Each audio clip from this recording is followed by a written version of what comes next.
여보세요? 네, 안녕하세요. 안녕하세요, 어머님. 네네. 네, 올해 연세가 어떻게 되셨을까요, 우리 어머님? 68세고요. 네네. 어디가 불편하신지 스튜디오에 김욱하 원장님 나와 계시니까요. 말씀 네네네. 나눠보세요. 네, 제가 안녕하세요, 어머님. 네, 안녕하세요. 네, 혹시 어디가 아프세요? 제가 10년 전에 갑자기 허리가 아파서 병원에 갔더니 그 네. 협착증이라는 소리를 들었는데요. 네. 별로 치료하지 않고 그냥 하루 이틀 그냥 약 먹고 괜찮고 지금까지 괜찮았어요. 네네네. 그런데 허리 아파서 제가 병원 간 적은 거의 없었는데 네네. 다리도 뭐 저리고 이런 것도 없고요. 네. 그랬는데 재작년에 제가 골절이 3번이 골절이 됐어요. 언제요? 그래서 저 너무 허리가 아파서 병원에 갔더니 3번이 골절이 됐다 그러더라고요. 네네네. 네, 그런데 뭐 이제 시멘트를 권하기도 했는데 또 뭐 그냥 저는 그냥 시멘트 안 하고 그냥 보호대 차고선 하겠습니다 했는데 보호도 차고 6개월 돼 갖고 다 완쾌는 됐어요. 네네네. 그 골절된 데는. 그런데 제가 그 사진을 처음 그때 찍어봐서 그 사진을 찍어봤는데요. 네네. 4번, 5번이 제가 옛날에 협착증이 있다 그랬는데 4번, 5번이 그 가운데가 디스크인가요? 아, 뼈와 뼈 사이에 4번, 있는 5번이 거요? 완전히 네네, 그죠. 디스크죠. 찢어졌어요. 네네.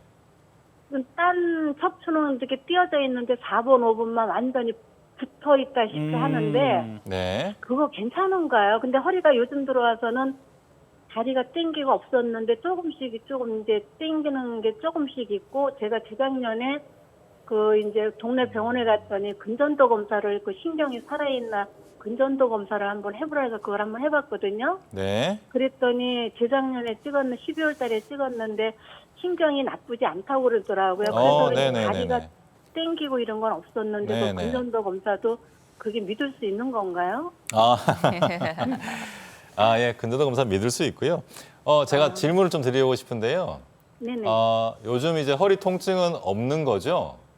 허리 통증은 조금씩 있는데 이제 조금씩 물리치료도 있고요. 받으면 괜찮더라고요. 네네. 그런데 그리고- 요즘 들어와서 네. 허리가 처음엔 허리 이렇게 아픈 줄 몰랐는데 허리가 아프면서 다리도 약간 이게 근육통 때문에 그런 건지 자세히 모르겠어요. 근데 허리가 아프면서 다리도 약간 저리고 이러진 않는데 좀 뻐근한 정도. 혹시 허벅지가 불편하세요? 엉덩이가 불편하세요? 아니면 종아리가 불편하세요? 다리 쪽은? 전번에는 앞쪽 허벅지가 허벅지 앞쪽이요? 네네. 근데 네네네. 이거 골절되고서부터는 앞쪽 허벅지가 오른쪽이 좀 아파서 그냥 물리치료 병원을 좀 다녔었거든요. 네네네. 이것 때문에 또 근전도 검사를 해봤고요. 예. 어쨌든 이게 생활을 막 방해할 정도로 증상이 심한 건 아닌데 뭔가 지금 좀 궁금한 게 많으신 거죠? 네네네. 네네. 근데 제가 4번, 5번이 완전히 붙어버렸어요. 예. 사진상으로 봤을 땐 붙어 있어요. 제가 이 모형을 보면서 좀 말씀을 드릴 텐데요. 이게 화면에 잘 나오는지 모르겠습니다. 네. 살짝 봐주시면요. 네네. 요렇게 뼈하고 뼈 사이에 있는 이 부분이 디스크거든요. 네네네네. 이제 보통 이것은 이제 척추에 있어서 쿠션 역할을 하는 기능을 가지고 있고요. 대개 네네. 일정한 높이를 전체적인 척추가 유지를 하고 있습니다. 그런데 이 부분이 퇴행성 변화 때문에 차츰차츰 낮아지는 사람들이 실제로 있거든요. 네. 그래서 이제 이 낮아지는 과정 중에 허리가 좀 아플 수가 있고요. 네. 근데 이게 디스크가 이렇게 낮아지면 원래 있던 디스크들이 사라지는 게 아니고 네. 주변으로 이렇게 퍼지거든요. 네네. 그러면 그 주변으로 지나가는 신경을 조금씩 자극을 할 수가 있어요. 이게 이제 너무 심하게 확 튀어나가게 되면 신경을 너무 많이 누르기 때문에 증상이 확연하게 심해지는데 지금 전화 주신 어머니 같은 경우는 이게 아마 제가 볼 때는 서서히 진행을 한 것 같아요. 그래서 약간씩의 불편함을 주고 있거든요, 어머님. 그래서 일단 지금 증상 자체가 심하지가 않기 때문에 네네. 크게 걱정하시는 문제는 아닌데 그래도 요럴 땐 이제 요 상황에 대해서 조금은 다른 전문의들 몇 분을 좀 만나셔서 네네. 좀 얘기를 좀 들어보시는 게 좋을 것 같고요. 어머니 같은 경우는 꼭 치료를 위해서 얘기를 듣다기보다는 지금 현 상태를 좀 더 정확하게 설명을 듣기 위해서 얘기를 듣는 게 좋을 것 같거든요, 어머님. 그래서 MRI 찍어봐야 되나요? 아니요. MRI까지 굳이 안 찍을 수도 있습니다. 어머니 같은 상황에서는. 그래서 네. 혹시 이제 뭐 영상 촬영하신 게 있으면 그걸 들고 한 두세 군데 병원 가셔서 상황에 대해서 설명하시고 영상 같이 보면서 얘기를 좀 나누시면 지금 궁금해하시는 거를 지금 이렇게 전화상으로 드리는 것보다는 훨씬 더 명확하게 상황에 대해서 이해를 하실 수가 있으니까 예, 답답해하지 마시고 큰 걱정 뒤에서 마시고 막 얘기를 하면 그게 주저앉으면 나중에는 이제 뭐 일어나지도 못한다 이런 걱정이 해가지고. 이제 걱정 많으세요. 예, 네. 그거는 오해하시는 건데요. 네네. 이게 이제 주저앉는 과정 중에 통증이 너무 심할 때는 뭔가 좀 문제가 돼서 거기에 대해서는 좀 치료가 필요할 수도 있는데 어느 고비를 넘기게 되면 오히려 증상을 일으키지 않기 때문에 아무런 문제 없이 지낼 수가 있거든요. 그래서 그런 부분들도 실제로 주저앉는 게 얼마나 주저앉는지 이제 영상을 봐야 알거든요.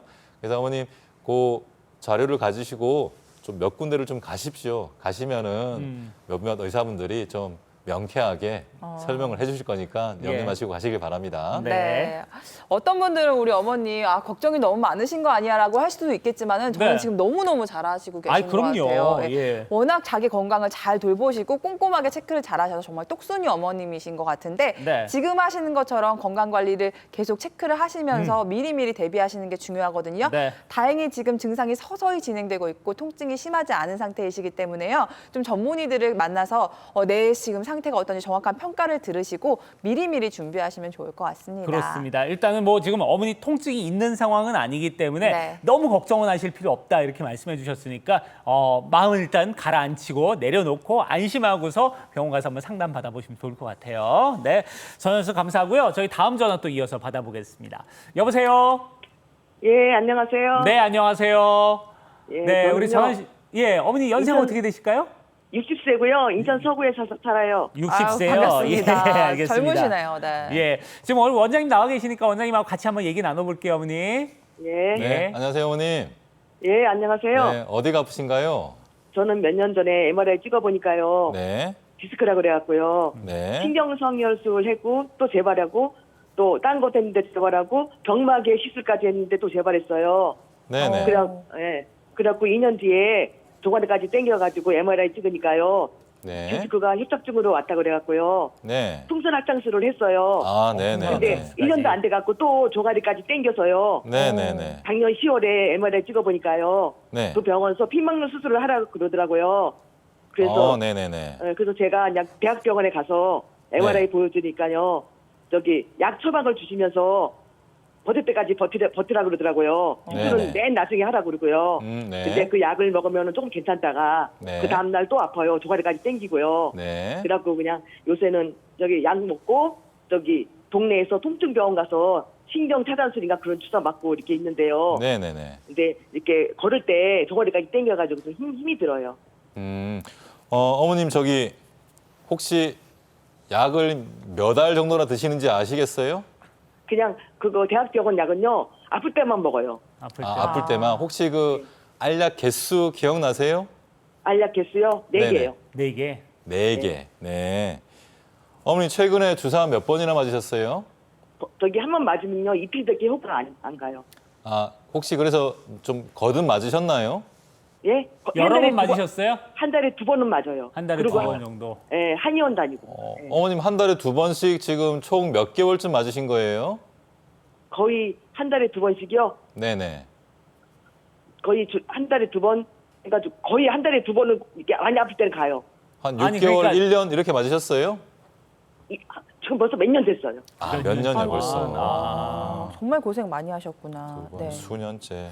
예. 이제 어머님 지금 이제 어쨌든 이제 신경이 눌리고 있는 거는 확실하고요. 예, 그게 이제 일반적으로 보면 이제 협착의 경우가 제일 많은데요.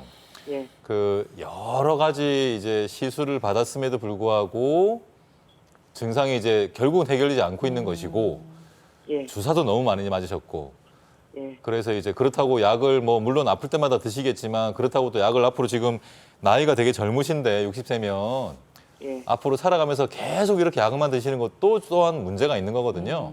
예, 그래서 이제 흔히들 이제 좀 큰 병원에서는 이제 어머님 들은 말씀처럼 예, 못 걸을 때 와라 이렇게 말씀하시는 분도 실제로 있긴 있는데 근데 예. 이제 삶의 질을 생각을 한다면 예. 이제 현 수준에서 잘 지낼 수 있도록 좀 좋은 방법을 찾는 게 좋거든요. 예. 그래서 수술을 하지 않고도 협착증을 치료할 수 있는 방법들이 또 있습니다. 지금까지 받으셨던 그런 시술 말고요. 예. 아까 제가 말씀드렸던 뭐 양방향 척추 내시경술 같은 방법도 있을 수가 있고요. 그래서 예. 이제 어머님 지금 제 생각에는 자료를 가지시고 작년 10월달에 검사를 하셨다니까 예. 좀 가까운 여러 척추 전문 병원을 좀 몇 군데를 좀 다니십시오. 몇 군데를 다니시고요. 예. 요즘은 뭐 뼈가 어긋나는 척추 전방 전이증이 어지간히 심하지 않고서는 그것 때문에 생기는 협착증도 수술을 하지 않고도 치료를 할 수가 있거든요, 어머니.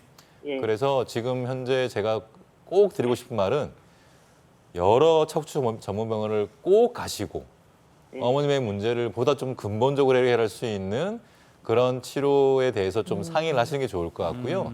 그 예. 몇 군데를 어머니 의견을 들어보시고 또 아마 가셨던 대학병원하고도 또 상의를 하시면 지금보다는 훨씬 좀 편하게 지내실 수가 있으니까 결국 척추를 치료하는 이유는 약을 먹지 않고 주사를 맞지 않고 지내는 게 척추 치료의 목적이거든요. 네. 그래서 네. 좋은 방법이 어머니 있을 겁니다, 분명히. 꼭 좀 여러 병원을 좀 찾아가시면 좋겠습니다. 예. 네. 자, 우리 어머님 같은 경우는 뭐 워낙 오랫동안 고생하셨고 다양한 치료 방법들을 활용을 해봤음에도 불구하고 별로 진전이 없으셨다. 예. 그러니까 이제 또 병원을 가서 선생님 저 수술을 받아야 돼요. 그러면은 또 의사 선생님마다 견해가 달라요. 어떤 네. 분은 최대한 늦게 와라. 어떤 분들은 빨리 하자. 뭐 이렇게 하시는데 또 그 중간 단계에 수술과 또 시술의 또 중간 치료 방법들도 또 여러 가지 또 있다고 하니까 그런 방법도 또 모색해 보셔도 좋지 않나 이렇게 추천해 주셨으니까요. 그런 방법도 한번 생각해 보시면 좋을 것 같아요. 네, 전화 주셔서 감사드리고요. 네. 사실 이분이 굉장히 고생을 많이 하신 60세인데 젊으신데 비슷한 사례가 있어서 좀 사례를 한 가지 보도록 하겠습니다. 양방향 척추 내시경술로 좋아지신 분인데 이분 같은 경우는 80대 여성분이신데 협착증이랑 전방전이증이 있었던 사례인 것 같아요. 한번 살펴보도록 하겠습니다. 84세 여성분의 사례입니다. 네. 네, 화면 보시면요. 이분은 요추 4번, 5번 사이에 척추뼈가 어긋나는 척추 전방 전이증, 그에 따라 생기는 협착증 때문에 고생하셨던 분인데요.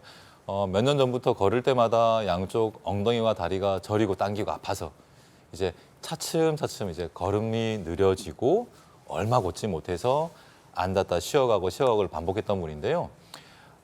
처음에는 1단계 치료를 받았지만 잘 지내시다가 이제 점점 1단계 치료는 효과가 없고 2단계 치료 시술을 받지만 또 이제 점점 효과가 없어서 이제는 뼈가 어긋나 있으니까 네. 수술을 받아야 되나 고민하셨던 분인데요. 제가 거듭 말씀드리지만 척추뼈가 약간씩 어긋나는 이런 척추 전방 전이증에 따르는 협착증인 경우에도 수술을 하지 않고 치료할 수 있는 방법이 있는 것을 꼭 좀 명심해 주셨으면 좋겠습니다. 오른쪽에 보시는 것처럼 신경 통로가 많이 좁아졌던 분인데요. 다음 화면 보시면요. 내시경 치료를 통해서 저렇게 무척 좁았던 신경 통로를 정말 크게 넓힐 수가 있습니다. 이분 같은 경우는 이 내시경 치료 이후에 치료 전에 있었던 그런 통증들이 한 90% 이상 좋아지고 지금은 뭐 다리가 조금 저린가? 이렇게 하는 정도 수준이고요. 네. 그래서 일상활동을 무척 자연스럽게 편하게 하고 계시는 그런 사례가 되겠습니다. 네. 그래서 꼭 수술하지 않고도 척추는 치료를 받을 수가 있습니다. 네, 그래요. 자, 이렇게 우리 조금 전에 전화 주신 어머님하고 비슷한 사례, 이렇게 양방향 척추 내시경술을 통해서 치료된 사례도 있으니까요. 이런 방법도 한번 같이 고민해 보시면 좋을 것 같아요. 자, 아쉽지만 저희가 오늘 전화는 여기서 이제 마무리를 지어야 될 것 같습니다. 네, 원장님 저희가 오늘 통화를 좀 나눠보니까요. 허리 아프신 분들 진짜 많으신데 다들 좀 수술을 두려워하시고 오래 통증을 묵히신 경우가 많더라고요. 미리미리 예방했으면 좋았을 텐데라는 생각이 들거든요. 척추 건강 지킬 수 있는 방법은 없을까요? 네. 척추 건강을 미리미리 지키는 게 가장 중요한데요. 네. 지금처럼 제가 앉아있는 이런 똑바로 앉는 자세, 지난주에 말씀드렸는데 경추와 흉추, 요추에 무척 좋은 자세니까 앉아 계실 때는 제가 지금 하고 있는 것처럼 딱 펴고 앉는 자세를 꼭 지켜주시고요. 그리고 물건을 들어올릴 때가 많은 일을 하는 분들이 계신데요. 상체만 숙여서 들어올리는 이런 습관을 가지신 분들 많이 있습니다. 근데 그 자세가 척추엔 좋지 않습니다. 그래서 한쪽 무릎이라도 꼭 굽혀서 물건을 몸에 좀 붙인 상태로 들어 올리는 그런 습관을 꼭 가지셨으면 좋겠고요. 시골에서 농사 지으시는 분들 쪼그려 앉아서 일을 하고 상체만 숙여서 일하는 경우가 많은데 일할 때 어쩔 수 없지만 그런 일을 하고 난 다음에는 꼭 허리를 펴주시는 거 잊지 마시고요. 앉을 때에도 그런 분들조차도 이렇게 힘을 딱 주고 앉는 자세를 취해 주시면 척추의 건강을 유지할 수 있는 좋은 방법이니까 꼭 명심해 주시면 좋겠습니다.